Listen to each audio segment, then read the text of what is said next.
there's no entry into Chabad if you don't appropriate both that sense of emphasis on essence, because that is the ultimate mahut of reality. That's the ultimate substance of what is real, what they call atzmut.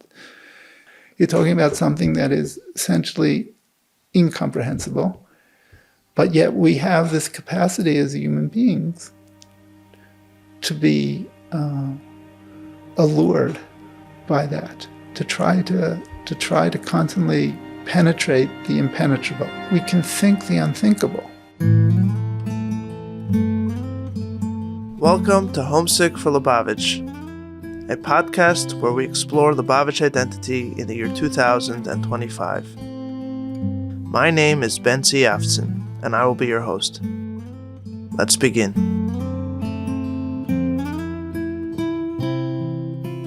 Alrighty, we are here in Santa Barbara, or a suburb of Santa Barbara, California, with none other than Professor Elliot Wolfson.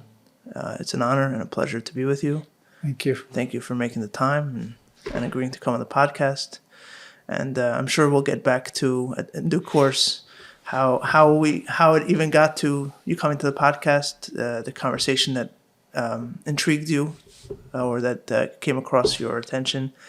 But I first want to give you an opportunity to introduce yourself for those who aren't familiar, and I'm sure even those who have read your work, and there are many, for Menahem, just your background and where you come from. But before that, for all those who listen to this podcast and enjoy it, please like and subscribe on the various platforms. It helps the podcast. And if you really like the podcast, please help support the podcast at hflpodcast.com/donate. So. Okay. Well, first of all, thank you very much for having me. Pleasure. And I look forward to our dialogue. So I was born into an Orthodox family. My father was actually an Orthodox rabbi.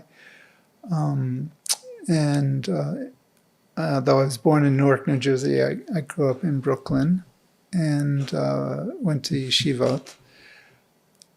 And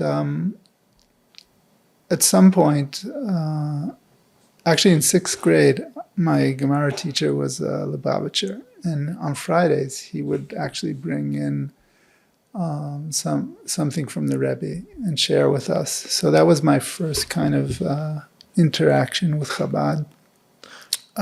He would bring like a teaching from the Rebbe? Yeah. He didn't hand out any texts. He would just, like a sikha on the parsha. A sikha for the parsha, yeah, exactly.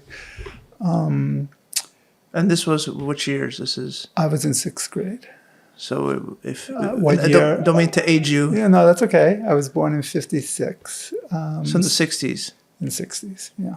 All right. So this is in the first years of the sikhas, really close to it at least. Yeah. But then, having grown up in Brooklyn, I obviously eventually became very aware of the Rebbe's presence. And before my father took on his own congregation, we went to the shul, Young Israel of Ocean Parkway, it's called, and the rabbi's name was Bamzer.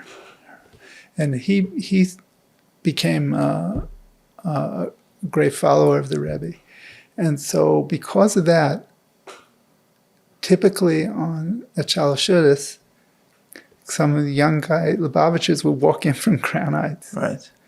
So that was my second kind of real deepening of the awareness. And my father used to get every Friday in the mail the sichas. So I started myself to get interested, and that interest only deepened over the years. And eventually I went to study philosophy, and then switched to the study of Jewish studies at Brandeis University, where I focused both on medieval Jewish philosophy and on Kabbalah and Chassidut.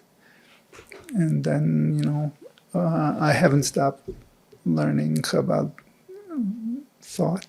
all these years. So basically, it started with an interest in Chassidus or that Torah, and that's what brought you into the world of academia, or in this field of academia. It wasn't the other way around. It wasn't the other way around, right. Was there ever a thought in your mind to pursue it in the yeshiva world, or you felt it had to be academic? Well, I mean, I was in yeshiva for, a long time, from grade school all the way through high school. And then I spent a year in Israel. Then I even started my college career at Yeshiva University. But once I left YU, no, I thought that the path for me would be the academy. Was that like a career choice, or was it that you felt the studies more rigorous? Like, what did you find in the world of academia? Because there are very few. Needless to say, there are very few people in the world of academia, I would think, that are as familiar with these texts as you were and we're going to be. Yeah, although it's growing because there are more and more. But I'm saying back then. Like how many people could handle a mimer there, Brashab, and no, not back then. Right. So what were you going there for in your mind? Yeah. Well, it's an interesting question, and obviously, I think it's it involves a much larger question of my own development, both intellectual and spiritually. Yeah. So I think I did find in the academy a kind of discipline and rigor that was more suitable to my way of approaching things. But I have to say that in my heart and in my brain, and it's sometimes reflected in my work, although I'm not sure it's always well understood by people who read my work, I don't think the gap is as wide as many believe.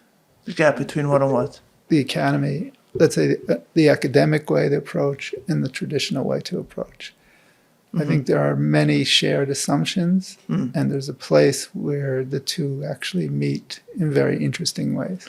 Yeah, that's precisely why I wanted to come here. I think even when we spoke by email, you were a bit surprised that I would have you on, obviously you don't claim to be a card-carrying Lubavitcher, right? No. so I suppose, like, okay, so why? And maybe people listening to this will ask a similar question, but in my mind, first of all, just practically, there are a lot of people. I'm sure there are many that you know of that I don't know of, but also many that I know of that you don't know of. Many Lubavitchers, card-carrying Lubavitchers, some of them teaching in prestigious yeshivas who have read your work, and maybe they don't agree with everything that you say and all your conclusions, which is inevitable, right, and understandable. But somebody that I know who I respect very much and is very well respected by many people told me that back when he was a bacher in yeshiva, his reading of your book Open Secret, which we have on the table here, is what gave him like a framework with which to approach the famous sichos of Nun Aleph and Nun Beis. Uh-huh. Right? So even though I'm sure he would disagree on many of your conclusions, the way that you approach it with what you discuss, the rigor and the analysis, and I want to get to the language, which I think is the most striking Wolfsonian kind of thing that people know about you. I think that just opened up a way of seeing things that hadn't been available to him earlier. So like you're saying, there is an overlap that to me is fascinating. And, I don't really care about membership clubs and like the famous quip, like if it's a club that will have me, I don't want to be part of it anyway. Yeah, that's Groucho Marx. Yes, correct. So, in a way, and maybe we will get there in the conversation, I feel in many ways, especially in Dor HaShvi, Lubavitch became the center of gravity, almost shifted, paradoxically, to use one of your favorite words, it shifted to the margins. Like the center, the Rebbe was an outsider, historically speaking. He didn't go to Tenchet Mimim, he married into the family, he had radical ideas that took many years for the Chassidim to accept, right? And so many people that came into Lubavitch. So that's all the way at the top. I mean, that's a more controversial, provocative statement. But even if you leave the Rebbe aside, downstream, so many of the figures that came into Lubavitch and became mainstays in how Lubavitch was shaped were outsiders. They came from the outside. And so a club, the whole idea of there being a club where you inside or outside, the whole thing doesn't make sense to me. Right. But the overlap is profound. Yeah. And actually, I mean, one of the profound teachings of the Rebbe is to start to break down that inside-outside dichotomy. Right. What do you mean by that? Well, I mean, he says, we yafutzu ma'inotecha chutza. So he will sometimes, when quoting that, he will make the point that really, for one who truly understands what that means, that the chitzoniyut and the pinimiyut Right. are actually shavim. Right. Right? They actually become indistinct, or they're indifferent in their sameness. Right. The Mayan, the wellspring, which Chassidus always explains, is by definition supposed to be secluded, and the kind of hidden source is in the chutzah, Right. which is not supposed to work. Right. Right. And yet that's the whole point. Right. And he also says that with respect to nigla and nistar. Right. Right. That there isn't a dichotomy here. Actually, if one who really knows the pshat, the nigla, will come to the nistar. Homesick for Lubavitch is brought to you by Yuvla Media, a boutique video production company servicing the Chabad and Jewish community.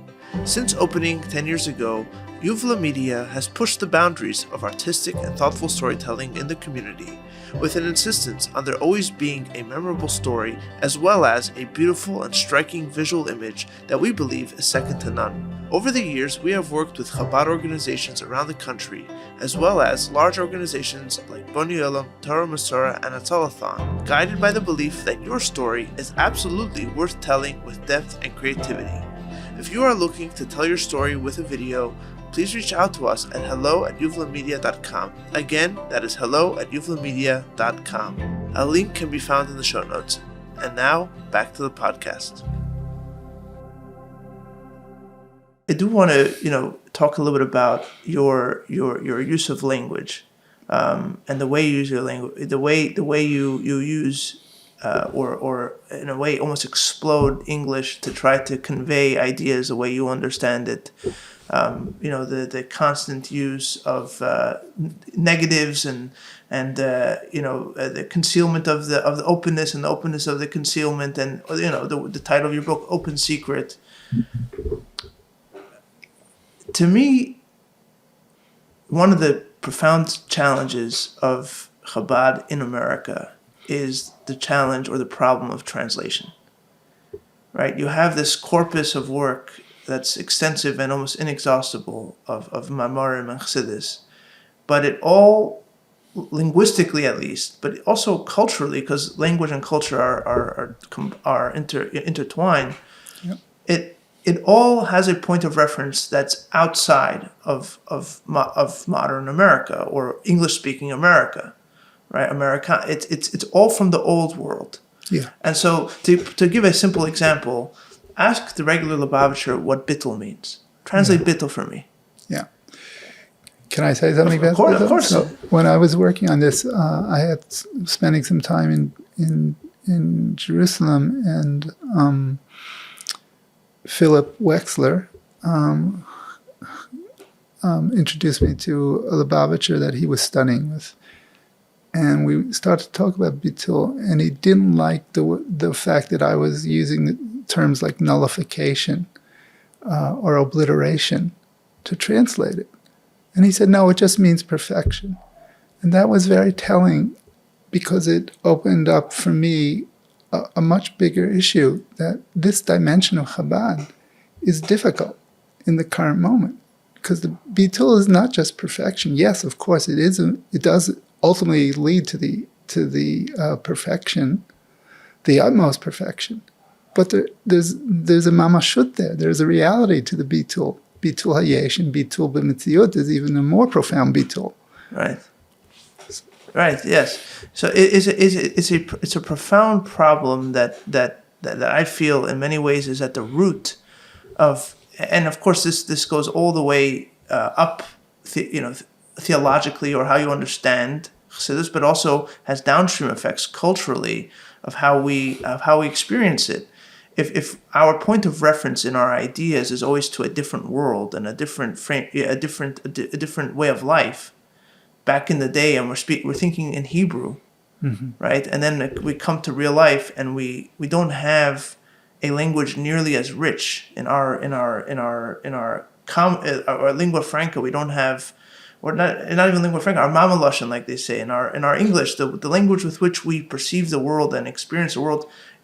Our English Hasidic language is very, very impoverished compared to and I feel like that's what you're grappling with in your work. Yeah. And of course the Yiddish layer as well, the Hebrew and the Yiddish. Right. Both are kind of lost to many. Right.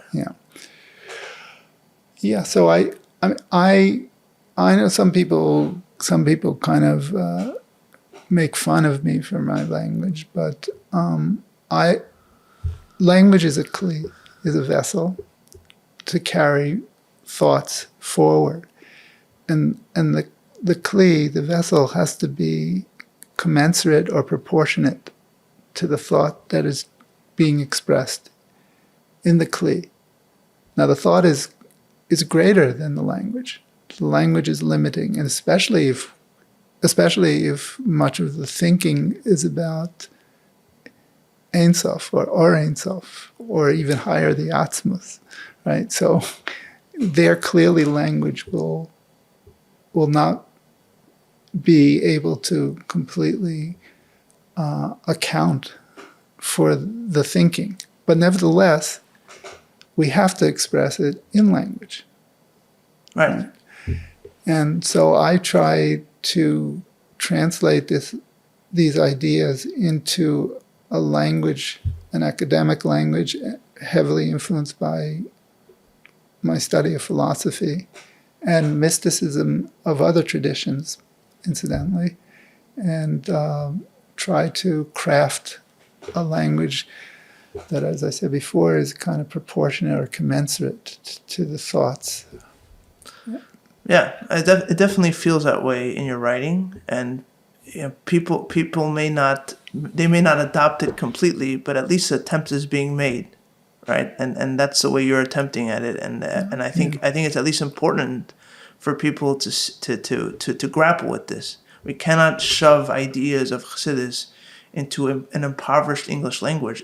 English is not in itself an impoverished language. No, it's a very rich language. It's extremely. It's one of the richest languages, right? Yeah. I'm not a linguist, but English supposedly is able to adopt all kinds of ideas. It's very flexible and very accepting, but we just don't have the history of English as a Hasidic language. So we Bittel's nullification. Okay, but what's nullification? We never use the word nullification. We don't have, what does that word even mean, right? And so it's like a dead end. Right. And that's, I think, what we need to grapple with. But you talk about bringing in language in English, or other philosophies have also been translated from other languages. It's a constant attempt of modernizing or adopting and bringing into our world, right? A lot of these philosophies were written in God knows which languages originally, but someone made that attempt and brought it in. Right. How, in your mind, is there, when you start mixing these different disciplines and these different traditions that have roots in very distinct cultures and times of history and religions and beliefs, all kinds, it depends how deep you want to go. Right. How do you make sure, is it important for you to retain the identity or even sanctity of the Hasidic tradition, or is that important? And if it is important, how do you do it? Yeah, that's an excellent question, and absolutely is critical. Right. So the specificity or the particularity of, let's say now, the Jewish tradition, or let's even be more specific, the Jewish mystical tradition, its integrity as something distinct has to be preserved. And that's, of course, the case with Chabad. On the other hand, I have been committed to the idea that the deeper one goes into any tradition, one can find pathways to other traditions.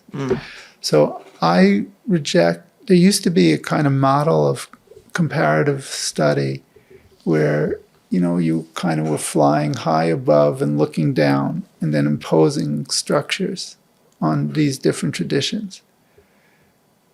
I don't agree with that. I think you can only get to the similarities by really delving deep into the soil or the ground of any particular tradition, and that's certainly the case with Chabad. Right, if you dig deep enough anywhere in the earth, hypothetically, eventually you'll hit the core. Yeah. I mean, if we want to get technical, I find this is really comes out very strong in the Mittler Rebbe, and I feel the Rashab, the Rebbe Rashab goes even further, that the hitachtut of the Atzmut, right? Sometimes they'll use the expression of the Rambam that it's an incomposite one, but they deviate from the Rambam insofar as that unity is manifest through what they call hitchalkut. Right. So it's almost kind of the endless divisibility of that oneness that really constitutes its unification, its oneness. And that's a really good model for what we were just discussing, right? Because the oneness of a tradition, of these different, the truths of these different traditions, right, will be manifest in all of the infinite variety and specificities. And you have to be faithful to each of those in its particularity. So you have to know the languages. So what is the particularity in your mind of Chabad Chassidus? Why do you keep on, you're exploring all these other disciplines? Yeah. Why do you keep on coming back to this? It just really, I find it to be kind of really one of the most profound paths of religious thinking. Although I know here, I also want to emphasize here, I understand that this isn't only a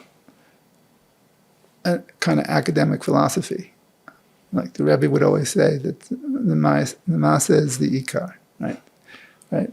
This is about a way of living, a path of living. So I'm familiar that that's an integral part of the hashkafa here. Right.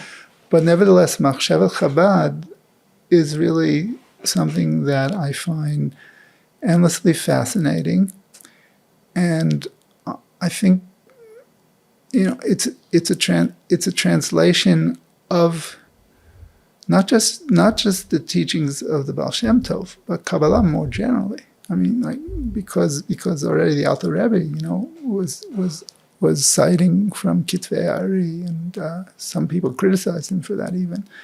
But so that he unleashed an incredibly interesting lineage of interpreting Kabbalah, and for me, there's just an accuracy there in understanding the Kabbalistic tradition. What do you mean by that? With a kind of clarity. Well, it relates to so many different things. Let's take even the distinction between Sovev Kol Almin and Mamalei Kol Almin, right? So, if you follow the Chabad teaching on that, you get to the point of a paradox that, okay, so we know the play on words between Ha'olam and Ha'alem. So what does it mean that the world is concealment? Right. Well, it's the place where the Or Ein Sof is concealed, because the Or Ein Sof is immaterial light, right? But yet it's concealed in the material world, right? But for one who knows that that concealment itself can turn into the disclosure of the light, right?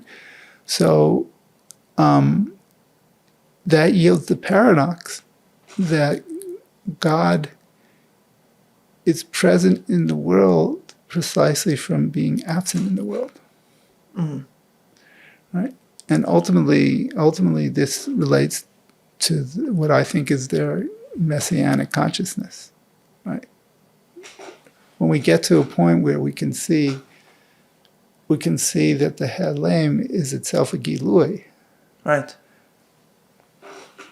Right. I think you write in the book that the point is not to what, how do you phrase it? That it's not to equate the visible with the invisible, but to realize that the invisible is the most kind of visible thing, right? You have to break, which of course is your language in general. It's not extending.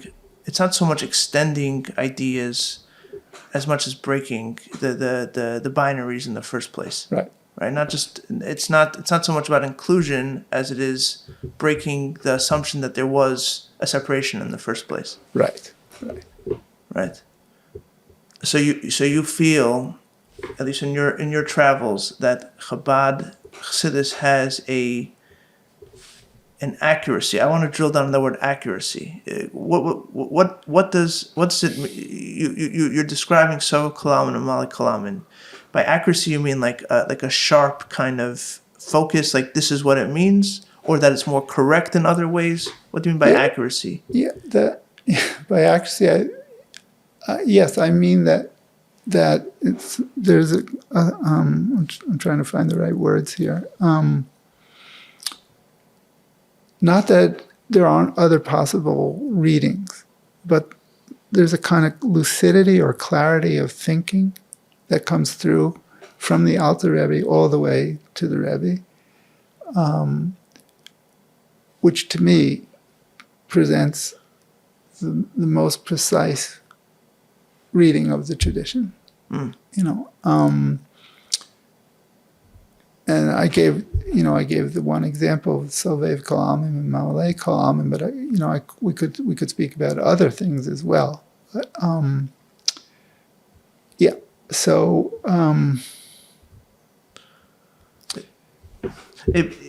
you'll tell me if I'm understanding. The Chabad Chassidus seems to be. I think I've spoken about it with other guests as well. It's almost there's a totalizing kind of there's something to, I don't know, maybe it's a negative word, but totalitarian. But I think the word's more totalizing, where it doesn't like go. It never goes halfway, right? It never inches up to the edge and then backs off. It goes right to the edge and through the edge. Yeah. Right. And is that what you mean by accuracy? That doesn't leave you guessing at the end. Like this is what it is. Right. Yeah, exactly. That it draws out implicit assumptions that weren't even expressed by the immediate disciples of the Ari, like Chaim Vital or Yisrael Sarug, who is, by the way, a very important influence on Chabad through Naftali Bachrach's Emek HaMelech. So, there were several major disciples of the Ari, Chaim Vital, of course, we know, and then there was Yisrael Sarug, and his ideas became much more disseminated through the Emek HaMelech, and that's a very important source for Chabad. So what I'm saying is that there was a certain mode of thinking, and it's uncanny that you have in Chabad Lubavitch lineage, you have seven different figures, each of whom has their own distinct style, but nevertheless all share something. And I think that's what keeps my interest. How would you say in your estimation, what makes the Rebbe's Torah different from what came before? Yeah. Well, that's also another very important question. It's something really I've been thinking about for many, many years now. Obviously, there's just the koach hadibur of the Rebbe, right, which is probably unparalleled, and he was much more than what he wrote is, what he taught orally, and it was endless, it seems. And there's a kind of comprehensiveness there, where all aspects of Jewish learning are brought together, and he creates this very interesting kind of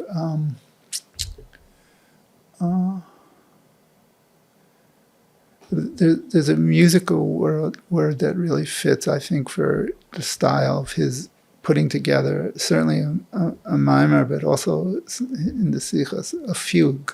That would be the musical term, where these different components reverberate one with another, right? And he'll go off seeming on tangents, and then he'll bring you back to the main point. So rhetorically, there's something different, I believe, in the way he presented the teachings of his predecessors. And then there's the issue of the historical moment and the geography. He ends up in America, and it's after the Shoah, and that has a tremendous, obviously, impact, though he resisted a theodicy, what's called technically a theodicy, an attempt to explain the Shoah. But in my opinion, there's no question that it shadowed his whole approach. In what way? To respond to what happened by instilling pride in the Jewish tradition, right? And as difficult as it may have been to emphasize the uniqueness of the Jewish soul, he never relinquished that. And even when he tried to be more embracive, let's say the Sheva Mitzvah B'nai Noach that everybody mentions, it still didn't erase the sense in which he had of the very distinctiveness of the Jewish soul in this world and its mission. And I think that's his response, to the attempt to eradicate the Jewish people. As we approach the 2-year mark of this podcast, Homesick for Lubavitch has become a household name in the Lubavitch community, with thousands of views each week on YouTube alone, as well as thousands more on the various podcast platforms. We have a devoted audience that listens regularly to the conversations and shares their thoughts with their families and communities.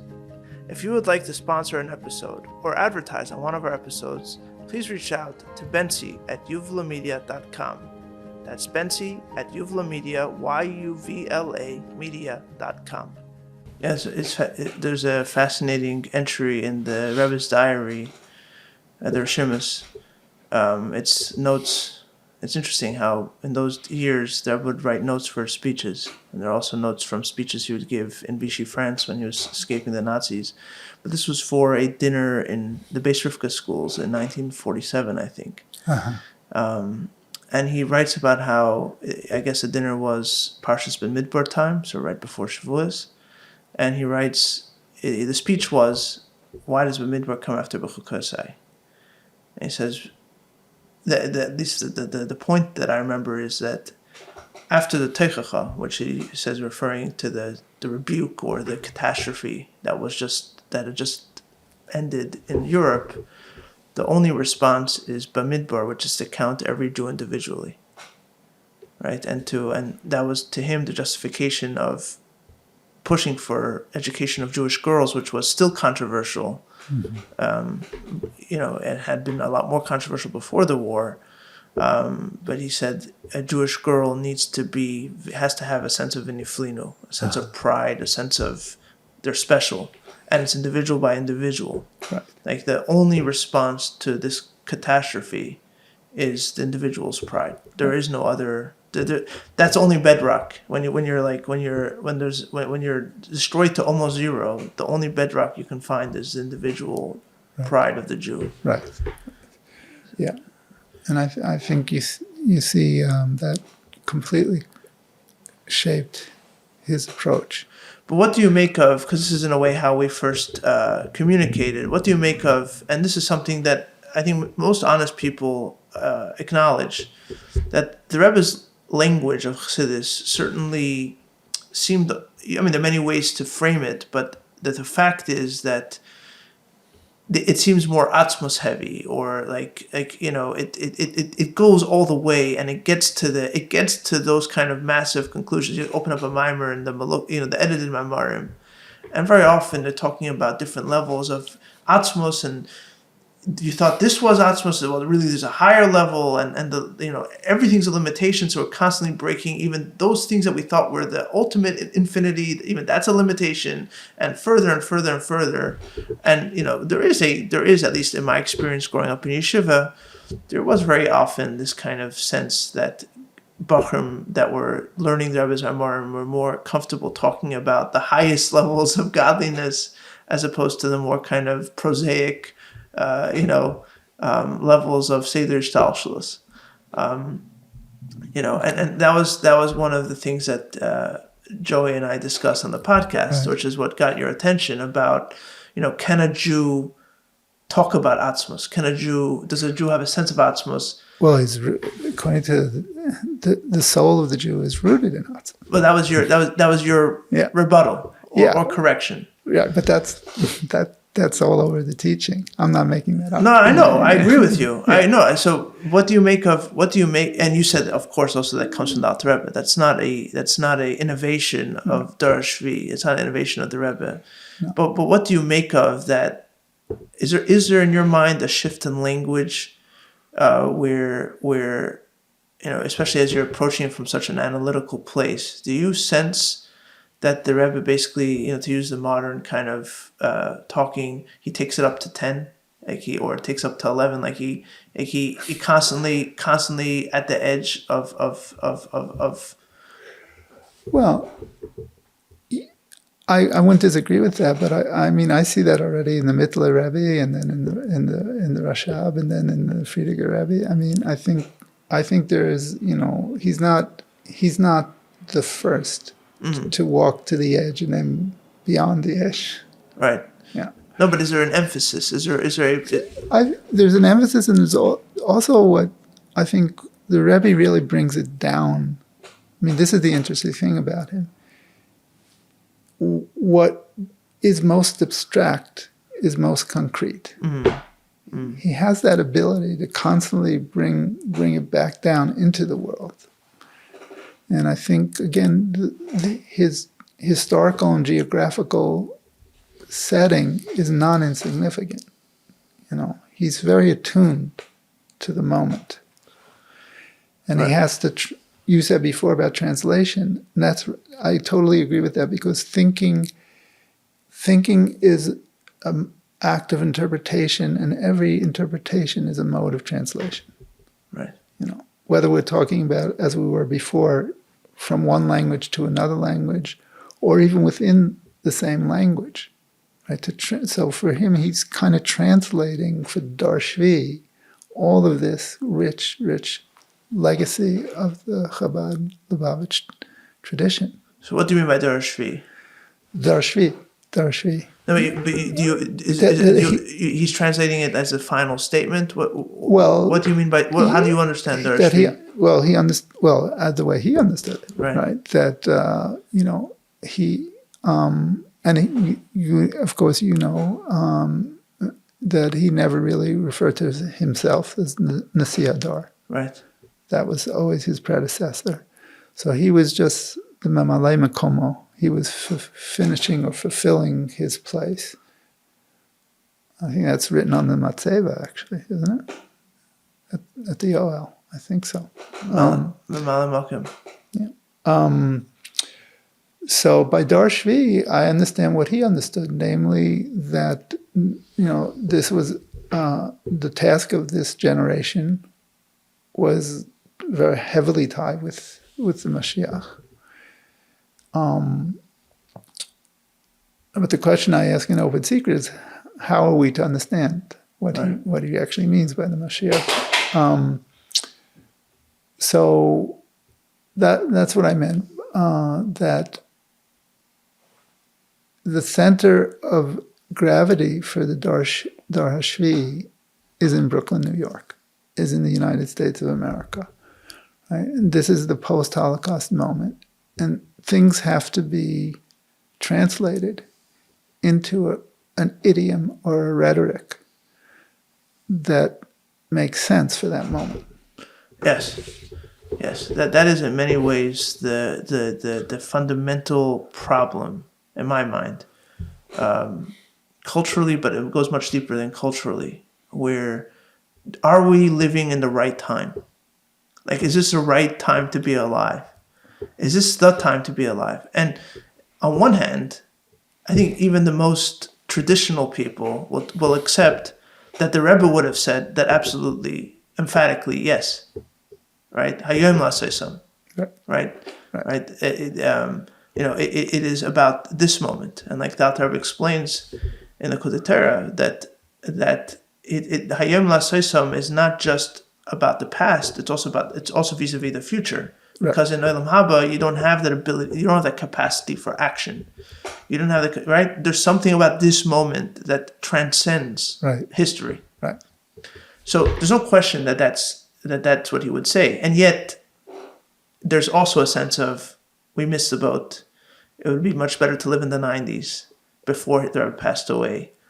Or even if the 90s, by the way, the 90s were not like the 50s or the 60s when there was still more available. There's a sense of the past being better than the present. Yeah. And so in many ways, that is ultimately the problem, which is, how do you find a language that allows you to talk about the present in its full glory? Yeah, I hear you. That's an interesting dilemma. Of course, we have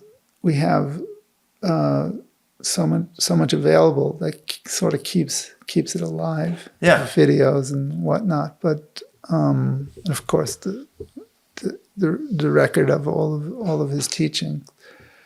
But yeah, he as a physical presence. It can't be the same. However, Lachiot im Hazman, the famous teaching of the Alter Rebbe, that's always the mandate. We have to figure out how to be in the present moment. But that moment can't be dissociated from either the past or the future. Of course, the model for them is the way the tradition understood the Shem Havaya as Hayahove V'yiyah. Right. So that's the nitzchiyut, the eternality of the divine. But that eternality of the divine isn't the negation of time, but its fullest manifestation. And its fullest manifestation is what I would call the compressence. Or the simultaneity of past, present, and future. So to really be in the present, one has to be able to retrieve the past and anticipate the future. It converges all together. That's what it is to be in that moment.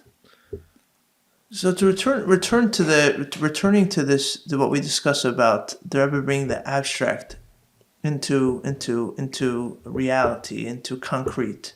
Yeah. And again, this is we had a brief conversation via email about this.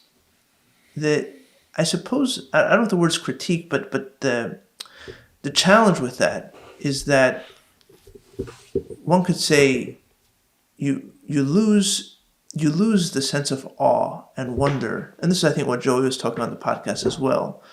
Right? Like, there has to be a part of God that's completely off limits. there has to be a part of divinity that reminds you that you don't have a handle on anything. Yeah. They like to quote Tachlit Hayidiyah. Right. Hi shelo neda. Right. And so there is, and even that's obviously in a more like a theoretical framework, but even culturally, especially when you scale, when you start talking about a community that's being informed by these ideas, at what point does bringing the abstract and the concrete, at what point making that kind of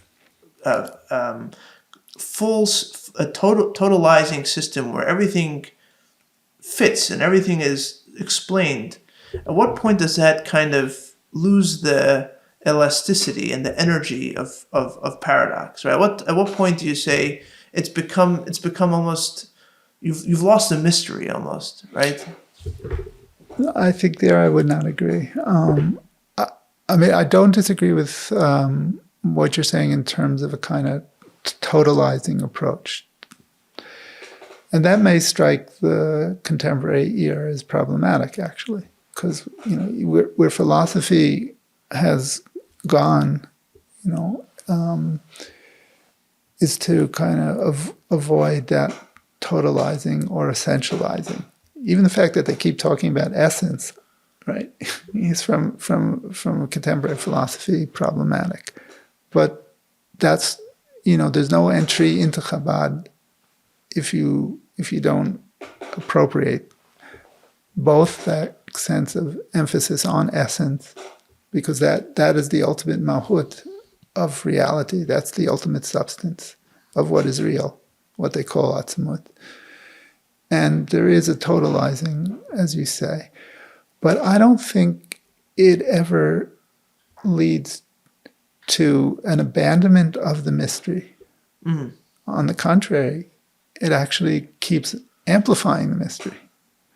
And the paradox is never resolved. You don't get to a point where, let's take one example. In the Atzmut, I just came across this passage before you came. It was in the Sharei HaYichud Ve'Amuna, where in the Atzmut, right, there's no more distinction between ayin and yesh. Also, so you could walk away and say, he solved the problem, right? There's no more distinction between ayin and yesh. But that's a superficial way of receiving that tradition, because really what he's saying, you have to constantly try to negotiate that paradox. How can the ayin be not different from the yesh? Right. He doesn't answer the question. It's almost like God is able to hold the question. Yeah. There's no answer. There's no resolution. Yeah, and the mystery keeps giving itself. I mean, this is a larger point I made in terms of my studies of Kabbalah, not just Chabad. So let's say the Rambam has a great emphasis, especially in the Moreh Nevuchim, on secrets. But for the Rambam, it seems what the secret is something that has to be hidden from the masses, because the masses couldn't accept the truth. So secrecy is intimately connected with hiding something from those who are unworthy. Elitism. Yeah. Now, you sometimes have that in the Kabbalah as well. However, there's, I think, a deeper and alternative understanding that the secret always remains a secret, even to the one who knows the secret. That's the whole point about the secret. Right. Because you're talking about God. Yeah. You're talking about something that is essentially incomprehensible, but yet we have this capacity as human beings to be allured by that, to try to constantly penetrate the impenetrable. So where does that leave someone? Somebody sent to me afterwards, or somebody sent me recently, and I'm forgetting the details, but there was a chassid that said at a upbringing with Rebbe Rashab that the Chakira says that Ilu Yodaitev Hayisiv as a way of saying that you can't know God. right? Because then you would be God. If you understood God, you would be Him. You would be. Yeah. And yet, this person said that actually by avodah and by avodas Hashem, proper avodas Hashem, you actually can come to that sense. But what does that mean? If we're going to go back to English, what does that mean to know a secret that is a secret? How do we get there in a way that doesn't either make a joke of language or make a joke of the subject that we're talking about? Does language ever allow us to get there? Well, before I answer that, I want to say there's a kichelek Eloha mimal mamash, right? From the Alter Rebbe forward. So, yes, there is this utter distinction between our finite mortal beings and the infinity of the divine. On the other hand, crucial to Chabad thinking is this idea that, right, we are chelek Eloha mimal mamash, right? There is a consubstantiality, right? We are of the same substance as the essence. And this is distinctly Chabad in your reading. Well, it's emphasis in Chabad. It's not, you can find it elsewhere, but there's a accentuation, there's an accenting and an emphasis in Chabad. Yeah, which is, I think, it's crucial to understand, I mean, everything about Chabad. It's commitment to the mitzvah, everything. It all stems from that. Right? And that relates to the avoda part that you just mentioned. Right? Now, to answer your question more directly about language, I think our language, and to the best of my knowledge, as a species, the ability to venture beyond our limits does seem to be something distinctive to our species, you know.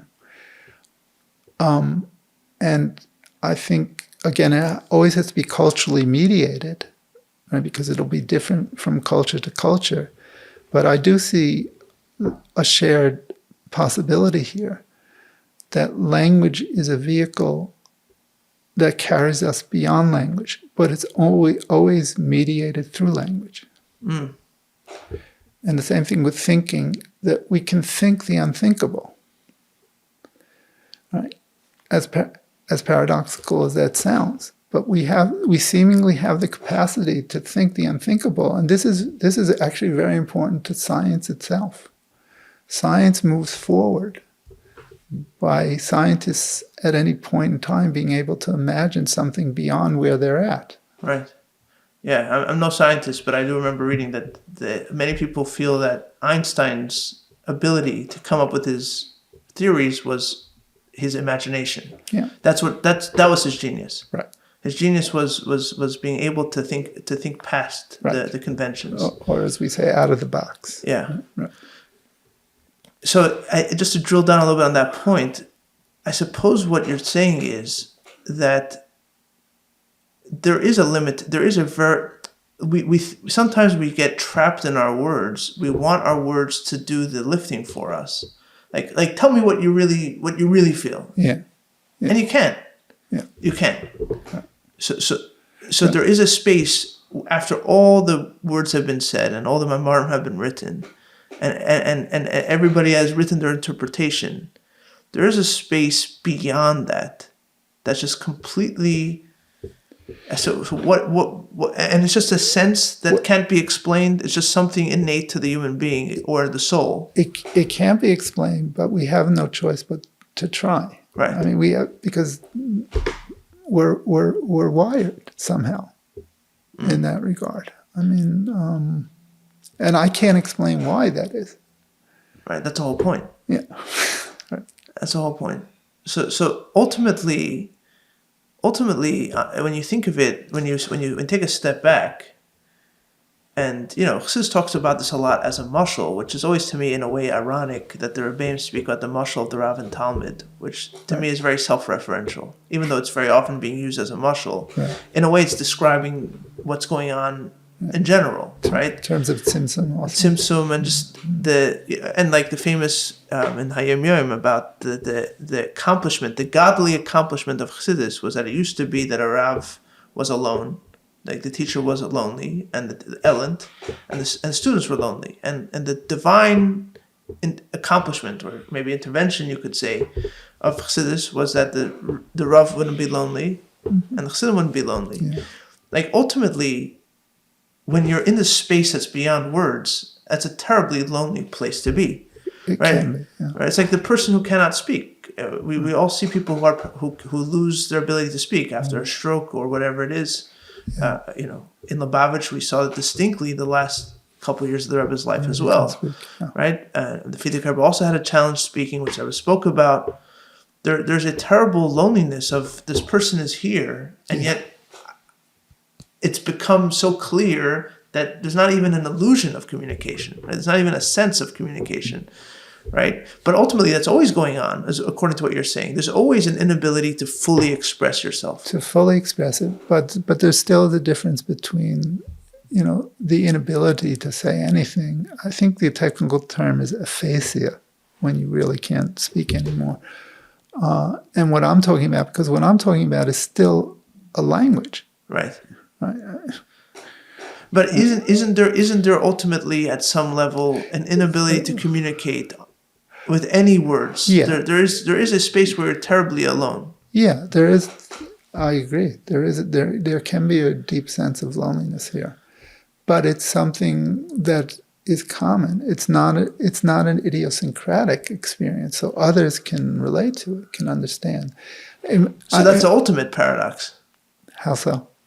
That I think the way you would phrase it is that you are together in your loneliness. Right, together or apart. Right, that's something that you would write, I think. Yeah. So, there's, to me, that's just that to me is what, in a way, is what Lubavitch is about. Is that we're talking about massive ideas, but ultimately it's a brotherhood. Mm-hmm. Ultimately, it's a brotherhood. It's a shared experience. As astonishing and as impossible as it would seem that you are sharing an experience with the Alter Rebbe when it started, or with any of the Rebbeim, because they are in Chabad tradition infinitely removed from you. Yeah. Yet you are in this together. Right. So I once heard Rav Soloveitchik say, and he wrote his famous essay, Lonely Man of Faith, so he understood this sense of loneliness. But nevertheless, I heard him once say, I'm really never lonely, because I always have Rabbi Akiva, the Rambam, Rabbi Akiva Eger, and he mentioned some other people, that he's always in their presence. They're always in dialogue and conversation with him. So that's exactly the point, yeah. And that goes back to what we were talking about before about time, right? To be in the present means that somehow you have to be able to retrieve the past, because it's hayom, right? It's you live it again. It's as if the rabbinic tradition about Matan Torah is relived every time you study Torah. That's as if the Torah was given again. Chadash mamish. Yeah. And that's the whole thing of hitchadshut, right? What is the hitchadshut? And I know here is a little bit of a disagreement with Eli Rubin and myself. Is there? Yeah. Let's hear about it. Well, because Eli won't mind. No, Eli won't mind. We've discussed it. He thinks that the Rebbe Rashab puts his idea of hitchadshut is really creating mashu chadash, something really new that was unprecedented. And I don't think Chabad can sustain that sense of novelty, because the chadash, the mashu yashan. You're talking. Let's back up. You're talking about he's talking about Samach Vav, I think, right? Samach Vav, and the Rebbe Rashab basically saying that Dir B'Tachtonim is not just to restore in this world the, for lack of better words, primordial light of Lifnei Tzimtzum, but to create something entirely new. Entirely new. Entirely new revelation of godliness that never really existed before. Right. Which is there. I'm not denying that he does say that. But again, I think one has to think through to the depth of that. And would he not, the Rebbe Rashab himself, be committed to the paradox that I just said? Namely, that which is chadash is yashan. Right. Because it was, actually, its roots were always there. Lifnei Tzimtzum. Right. Huh. Yeah. But anyway, to get back to the point you were making, yes, that's a critical part of understanding living in this sense of, you call brotherhood or community. There's a good word in German, Gemeinschaft. I mean, I think there's a Yiddish cognate to it. A sense of a community of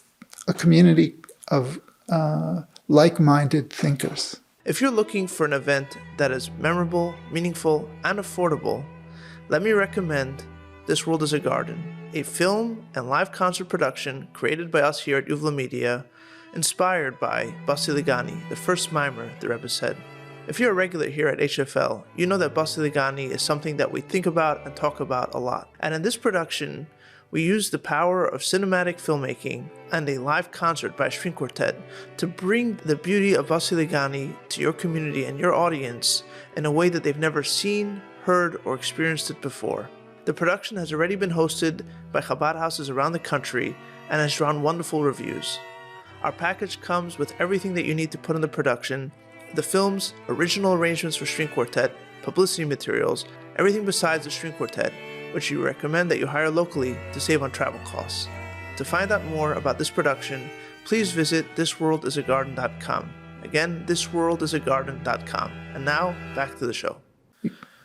It's very interesting. I was reading my grandfather's memoirs. I may have mentioned this on a different episode. You forgive me, those who are listening. My grandfather Wolfson was a bacher in Russia, in Techatmimim, and he was there at the last Tishrei, the last Suchas Torah with the Frierdiker Rebbe after he had been expelled, but he was on his way out of Russia, and the Chassidim weren't coming with him. So for many of them at that time, they assumed they would never see him again, and many of them didn't. Most of them didn't, I don't think. By the time they made it to America, he had passed for a lot of them. And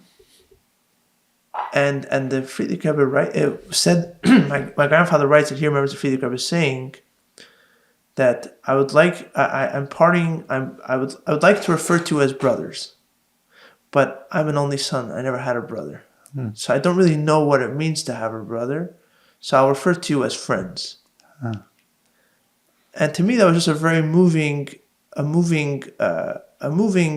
statement. First of all, just there's like a humanity to it, like the only son who never had a brother. The Rebbe Rashab was very close with his brothers, the Razah, and there were different stories of the brothers and different dynamics and different generations.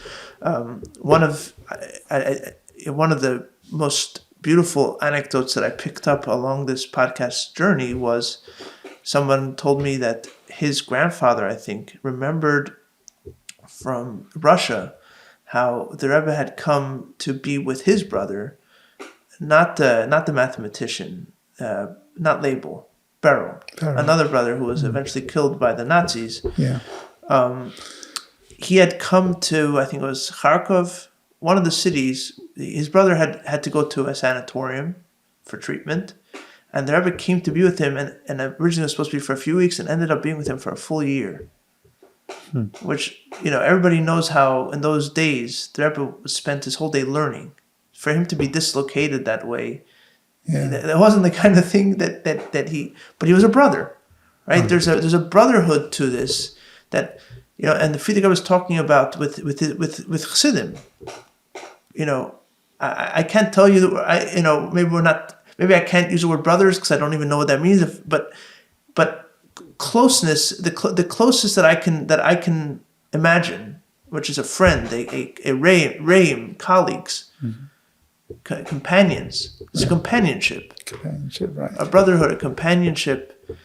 And, of course, in many ways, on some level, for the Lubavitch mind, so to speak, the typical Lubavitch mind, that feels completely foreign because the Rebbe rightfully is up here, right? It's not by your side, right? You come to Yechidus, you're on the opposite side of the table, and the Rebbe tells you to sit, right. and you say, "I'm not going to sit, I'm going to stand," right?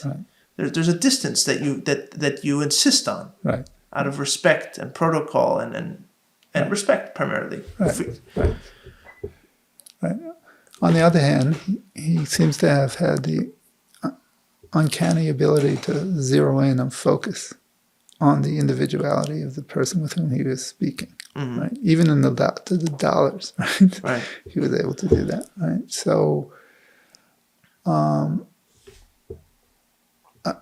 mean, look, the Rebbe knew his place for sure. I mean, you could see even how he walked in the world. Right. Literally, his gait, the way he walked, you could see there was a kind of dignity, right? But he also instrumental to his leadership is to spread that the whole shlichus is all about that, right? It's to kind of spread the authority or the power. Delegate. To delegate, right? So this is also part of, I think, his leadership genius, right? He understood something about the moment.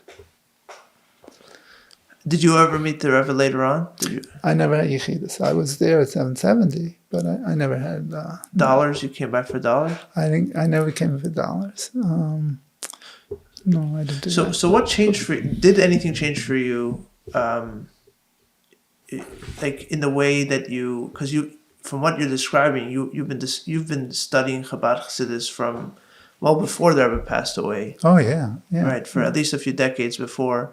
Yeah. A couple decades before at least, and then many decades since. Yeah. Was there a difference in the way you approached Chassidus when there was a physical Rebbe talking and after? Yeah, well, I mean, since I was never, to invoke your language, a card-carrying Lubavitcher, so it was always different for me, but of course I felt his presence in the world, and there was an incredible sense of sadness in Gimel Thomas. What was it, 92? Well, the stroke was 92, 94. 94. So it is, yes, it does become different. Although, as we said before, it was already a number of years before he was already not communicating. But still, he was in the world.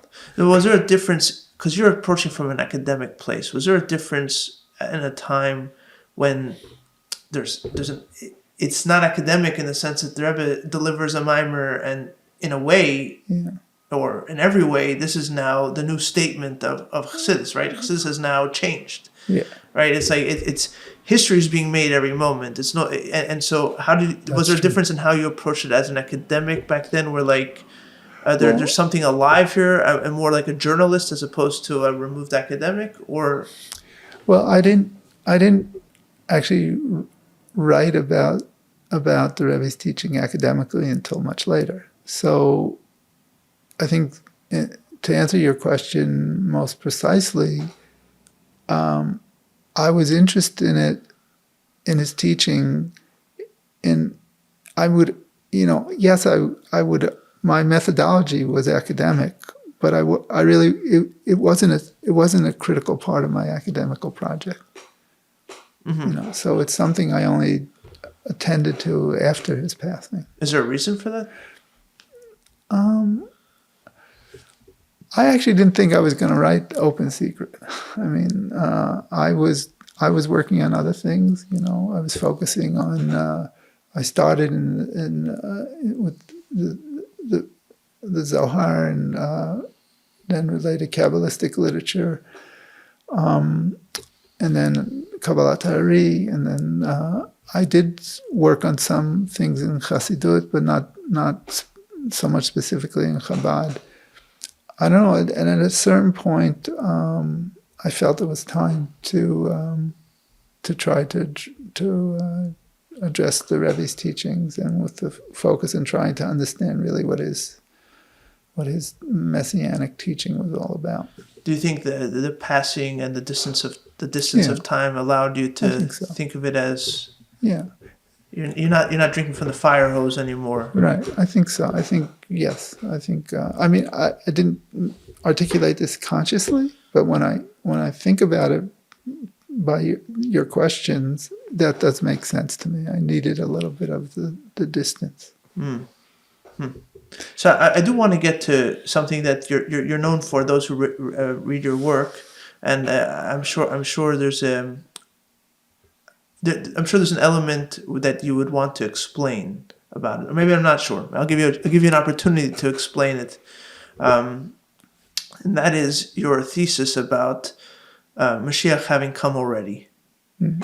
Right? That when the Rebbe said Mashiach is here, he meant that this is Mashiach, which the in many ways, for many Lubavitch readers that I know, this is the first thing that they, when I told them I'm coming to interview you, they're like, yeah, but what about this thing that he said? And it's all the way at the end of the book, right? It's at the end. It's in the post, where essentially you bring the Rebbe into this Rosenzweig kind of framework, where Mashiach is, or maybe it was really Kafka, where Mashiach comes after the day after, right, the very last day, but the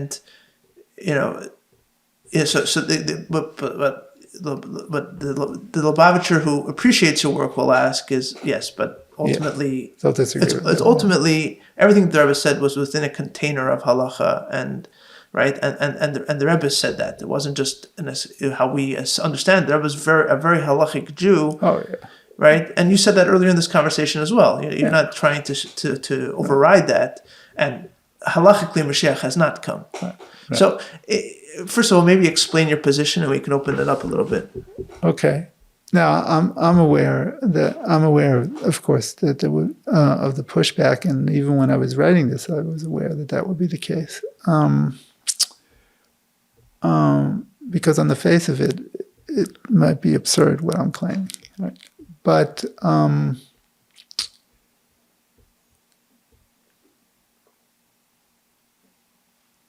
it's also what I think of as every thinker who's worth our attention. There's an element of what we can call the unthought in that thinker's thinking, which even the thinker himself doesn't necessarily articulate clearly. But it's up to us to try to plumb the depths of his thought and give expression to the unthought. Now, as far as look, there's no question of the Rebbe's commitment to halacha. Obviously, I mean, it goes without saying. But we also can't deny that he embraces this Kabbalistic idea that the Torah to Mashiach is going to be beyond the polarities of Isur veHeter. Right. Now, he never works this out, in my opinion. And I understand why he didn't work it out, because it's hard to work it out, right? But it's there. You're saying the post-halacha. Yeah, it's in his teaching. It's the Torah. It goes back to Tikkunei Zohar. We have the Torah of the Eitz Chaim versus the Torah of Eitz Hadat, Tov v'Ra. So we transition from the Torah of the Eitz Hadat, Tov v'Ra, to the Torah of the Eitz Chaim, where it embraces again that paradox, where the Isur and Heter are Shavim.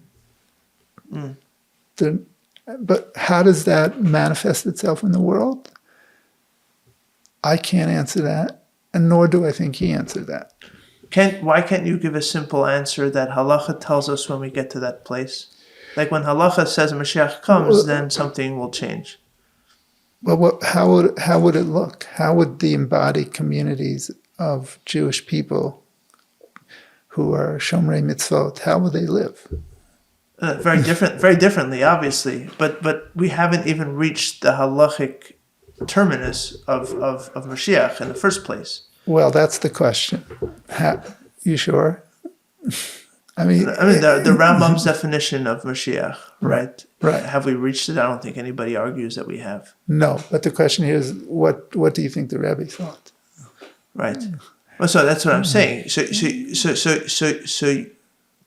I mean, the way I always understood it is that the Rebbe, for all the expansive. You mentioned this earlier also about the universalism or the trying to open up to the world or bring in the world, but then the hard line of, well, a Jew's a Jew. Yeah. Which in a way seems almost like a stubborn holding on to a vestigial tradition, but there is ultimately the container of halacha, which the Rebbe was adamant about. Absolutely. Right? Yeah. So as much as I'm going to talk about the whole world finding its purpose and being included in this exalted state of consciousness, if you want to talk in more mystical terms, ultimately, the halachic difference or the traditional difference between a Jew and a not really the halachic difference. The Rebbe was as big as he spoke mystically. One of the things that the Rebbe took a stand on that cost him on many levels was the Miyu Yehudi controversy in Israel, which is a halachic question, like halachically converted or not. Right? There's no space for it's black and white in the Rebbe's mind, right? And so I would say the same thing about Mashiach. That's how I would understand it. That although I would concede that the halachic definitions about Mashiach are perhaps not as black and white as other, they're not as worked out like a conversion, let's say, which has a much more specific protocol. Whereas, what is the halachic moment of Mashiach's arrival? Is it the sound of a shofar? I don't think that's what it is, right? It's harder to nail down, and maybe the Rambam speaks about it, but it's not some extensive. Right. But maybe that's where I understand there's an opening. But I think the Rebbe was pretty adamant that Mashiach is. I mean, the Rebbe was another thing the Rebbe took a stand on was the whole idea of Aschalta de Gula, right? He did not accept the idea that Zionism or the state of Israel was a beginning of redemption. No. Okay, that's a whole other issue, and I agree with you on that also. But it's not clear to me that he didn't think of. If we shift the focus to a kind of messianic consciousness, harchavat hadat, right? That the Mashiach imposes upon us to get to that point of what I would call inculcating a messianic consciousness. It's not clear to me that the Rebbe didn't think that we were already there, and then he was kind of somewhat disappointed even. Yeah, frustrated. Yes. But that seems to me, irrespective of the journalistic question, if he thought of himself as the Mashiach or not, I think to me that's not really the ikar here. I see. You're saying you're not trying to negate the halachic question. It's more you. No, but what you can't deny is I use the term hypernomian as opposed to antinomian, because I don't think he thought of the Torah from Eitz Chaim to being against the halacha, which would be conveyed by the term antinomian. Right. But he did think of it as a hypernomian in the sense of something which extends beyond the boundaries. Expansion. Yeah, I mean, like Purim. Purim is an even higher Gilui, and a higher Matan Torah than Sinai. Right. And this is something which is said by previous Admorim, but the Rebbe picks up on it. And if you look at it, especially early on, the Mamarim in Purim are unbelievable. But the whole secret of Purim, right, higher than Yom Kippur, higher than everything, right? And we can't, there's no difference between Arur Haman and Baruch Mordechai. We get to a point where the opposites here are no longer distinguishable.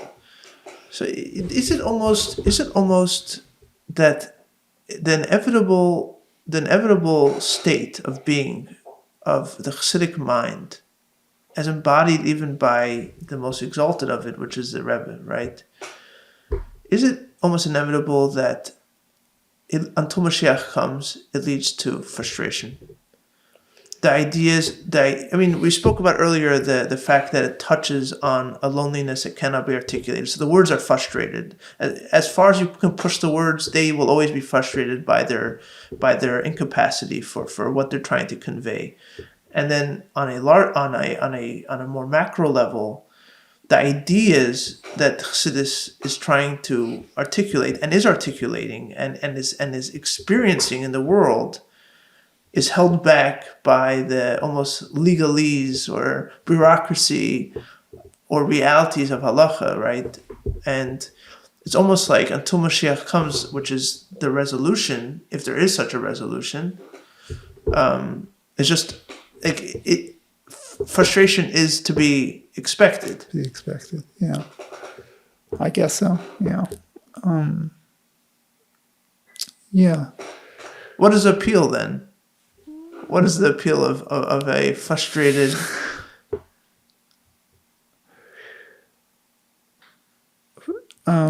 Finished thought. Who wants to be frustrated? What value do you see in being frustrated? Well, maybe that's the only place to have hope. Explain.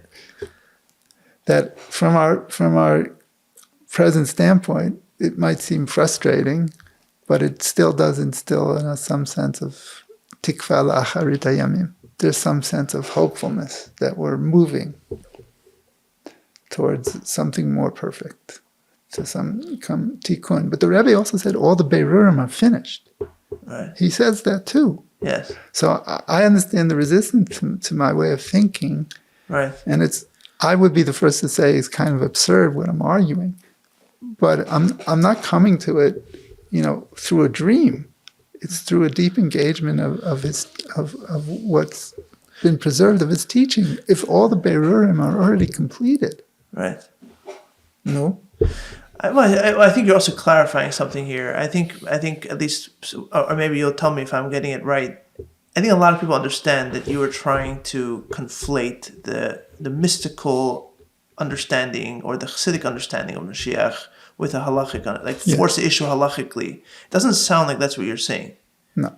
It doesn't sound like you're saying, well, it sounds more, and I don't mean to sugarcoat what you're saying. It sounds more like you're saying that, number one, on a Chassidic mystical level, the Rebbe emphatically spoke about Mashiach already being here. And you could see it in both his language and things that he said, as well as a frustration that he expressed of what else is there to do, right? So that's on one hand. And on top of that, I think maybe this is where there is more meat for controversy, is that our sense, our comfortable sense that we know exactly where the lines are in the first place might not be as secure as we'd like to think. Yeah. And that is a very unsettling thought.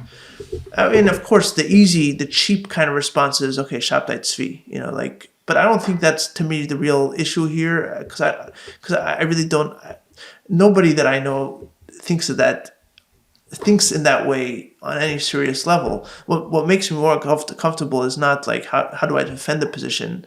What makes me uncomfortable when I hear that is that our binary of Galus Geula, our binary of, until Mashiach comes, he's not here, right? And that is in many ways, it's a humbling thought, but it's also a very comforting thought. Oh, Mashiach didn't come yet, so yeah, he's not here. And so whatever, when God brings him, he brings him. But the Rebbe was unsettling that binary. Yes, and that's very unsettling. It's very unsettling to be in a space where you can no longer say for certain which side of it you're on. Right? Where it's I don't know if the word's in between, but maybe to use your kind of language, you're in a space that shows that there was no opposites in the first place. Right. And that is a very unsettling place to be in. It's disorienting. Extremely disorienting. Do you ever feel a danger of getting carried away with these ideas where, the flight of language and the flight of ideas takes you to a place and then you look around the world around you, and it's like the world doesn't feel this way at all. Does it ever? Do you ever worry about that? Well, I don't worry about it, but I definitely have had that experience, and incidentally, even in the academic community, I feel that way. So What do you mean, academic community? I feel that sense of loneliness that we were talking about before, in terms of the reception of my work. I see. But do you feel sometimes that how do you check these ideas? How do you make sure that you're not getting carried away with like turns of phrase and Well, I try to be exacting philologically and textually, right? So I try to ground my ideas in the sources that I'm studying. But obviously there are flights of fancy or imagination that color my interpretation. I recognize it, and that's what makes it a living tradition for me. And that this goes back to what I said early on. I don't think the gap between the scholar and the believer is so profound, because if you're a believer and if you're in the parsha, as they say, so it's up to you to continue, not just repeat, but to creatively translate and reinterpret what you're studying, to keep it alive. right? And that I see as a task of the scholar as well.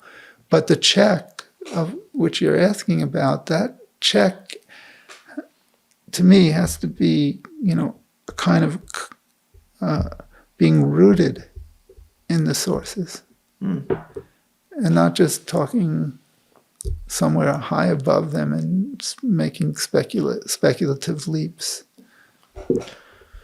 So I want to talk about the difference between the scholar and the believer, because in many ways this is the obvious meta paradox about your work and the proverbial elephant in the room. How do you negotiate how do you negotiate the fact that on one hand you are probably from the most immersed people in the teachings of Chassidus and Rebbe's teachings, and possibly from the most well versed, right? It's hard to it's hard to know, but very few have ever doubted your immersion and your knowledge and your command of these subjects, right? You're not one of the academics who learned Chassidus via other academic books, right? And we're sitting in your library here, and it looks like a typical Lubavitch home in many ways, or maybe a little bit more Kabbalistic than most, but it's full of svarim here. How do you negotiate that? What you call what in many ways is the immersion of it as a scholar, with the fact that you have chosen not to live your life as a chassid? Yeah. I'm sure you think about it. Yeah, sure. I think about it. Sometimes my father would say to me, "You're like Elisha, na'ed doresh ve'eno na'ed makayem." Elisha ben Avuya. Yeah, Elisha ben Avuya. Because it says of Elisha that he was na'ed doresh ve'eno na'ed makayem. So he would give drashas and he wouldn't act upon his drashas. Yeah. Your father was upset at you? Yeah. Yeah, sure. I mean, he would have, yes, because, I was raised in a certain way, living, in the Dalet Amot of Halacha, and that's what he would have wanted. Though, I mean, he was, in his own way, proud that I gave my life to the study of these sources. But so I have thought about the question a lot. And I don't have an easy answer for that, other than to say it just is how things evolved for me. But I do believe that in my scholarship, there is another way in which I'm fulfilling the practical part of things. It's not just simply a theoretical interest. It's a more fully embodied sense of how it guides me in the way I live my life in this world. So the teachings are not dissociated from that, even though they may not look on the surface that way to someone who's within the tradition. So the fact that what you said earlier about the scholar and the believer not being as far apart as one might think is your story. Yeah, yes, both in terms of needing to constantly engage these texts and interpret them for the moment, right? And also in terms of kind of narrowing the gap between, what's the Ikar, Maaseh, or Talmud? Well, I think you can't really, right? Like the famous debate in the Gemara about this, Gadol Talmud shemevi l'dei Maaseh. Right. So learning is important because it somehow affects your way of behaving. So you feel that you have the Maaseh on your level as well. I think so, but No, I was hesitant to bring up the question because I am not the gatekeeper, and I don't want to come across as a gatekeeper questioning your credentials, your religious credentials. I just think it was important to understand as part of understanding where you're coming from and how you think about it. Not that you have to defend yourself. I don't feel like you were making me defensive, and I understand that people would wonder about this. I get it. Would you be comfortable if you were able to today going to the Rebbe and speaking to him? Would you go? And what would you say? Maybe that's private, but would you go? Oh yeah, sure. I would welcome such an opportunity, but what exactly would I say? I don't know. I mean, I can't even begin to imagine what that would. So you would be comfortable. You would be comfortable to go to the Rebbe as you are. There's a. I think so. Yeah. Yeah, I think so. I would be in awe and intimidated about such a meeting. Right.